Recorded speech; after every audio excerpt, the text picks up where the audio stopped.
Earlier today, President Trump praised the cooperation between France and the United States in standing up to the mullahs in Tehran, as well as fighting ISIS radicals. Take a look from earlier. France and the United States also agree that Iran cannot be allowed to develop a nuclear weapon, and that regime must end its support of terrorism. All over, no matter where you go in the Middle East, you see the fingerprints of Iran behind problems. I also want to thank President Macron for France's vital contribution to our very successful campaign against ISIS. Here with reaction, former Deputy Assistant to the President and Fox News National Security Strategist Sebastian Gorka and NRA TV contributor, former Secret Service agent Dan Bongino. All across Asia, you see you see all these relationships. The Prime Minister of Japan, the President of China capitulating on intellectual property rights, on trade, on automobiles, on tariffs. You see what was unspeakable, Dr. Gorka, an amazing alliance to combat Iranian hegemony between the United States, Israel, the Saudis, the Emirates, the Jordanians, Egyptians. Unthinkable in the Obama years. Yeah, and all of this in just 15 months. I mean, think about what he's achieved.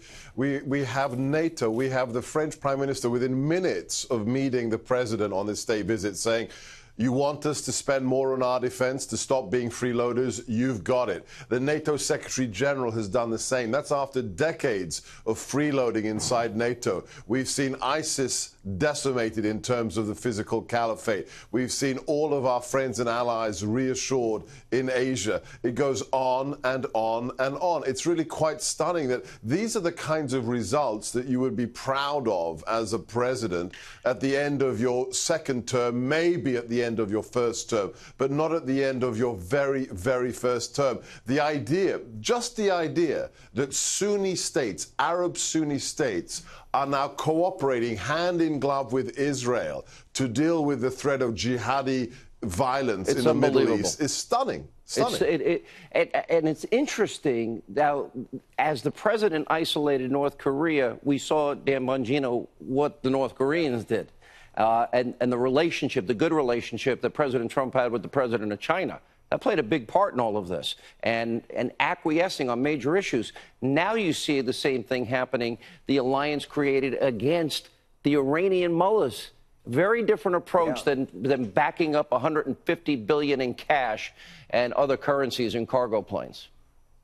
Yeah, Sean, I think one of Trump's assets has been his unpredictability. Now, listen, you can chalk that up to whatever you want. I mean, the left-leaning hacks in the media have been taking potshots at Trump on his foreign policy forever. You know, Sebastian's right. They mocked him over his approach to NATO until these countries started making larger commitments to NATO. They mocked him over his approach to North Korea. Oh, he's going to get us into nuclear war. Now the North Koreans are coming to the table with at least talks. I don't want to oversell it for denuclearization. You can't deny the fact, Sean, that his relationship with China, the economic pressure he put on China due to his tariff threat, probably had something to do with this. But, you know, it's really, I mean, honestly, it's sad as an American to watch the media, and not all, there's a few of them who've kind of come around a little bit on this, but most of them just continue to mock this guy as some kind of a buffoon as he runs rings around what Obama did in 8 years.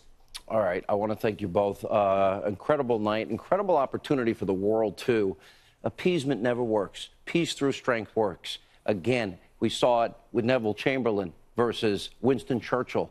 All the people that were against Ronald Reagan, and we see it working here. Obama's appeasement didn't work. Clinton's appeasement didn't work. Unbelievable. All right.